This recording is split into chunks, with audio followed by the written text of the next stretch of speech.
भजन में राम का नाम न हो, उस भजन को गाना ना चाहिए। जिस भजन में राम का नाम न हो, उस भजन को गाना ना चाहिए। चाहे बेटा जितना दुलारा हो, उसे सर पे चढ़ाना ना चाहिए।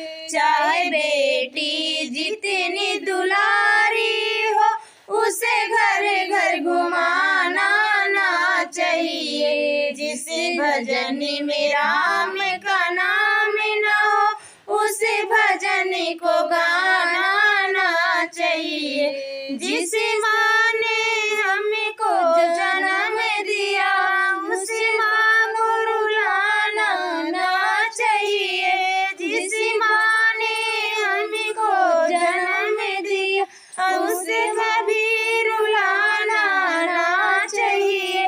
जिस पिता ने हमको पाला है, उसे कभी सताना ना चाहिए। जिस भजन में राम का नाम न हो, उस भजन को गाना ना चाहिए। चाहे पत्नी जितनी प्यारी हो, चाहे पत्नी जितनी प्यारी हो, उसे दे बताना ना चाहिए। चाहे भाई जितना बैरी हो, परिराज छुपाना ना चाहिए। जिस भजन में राम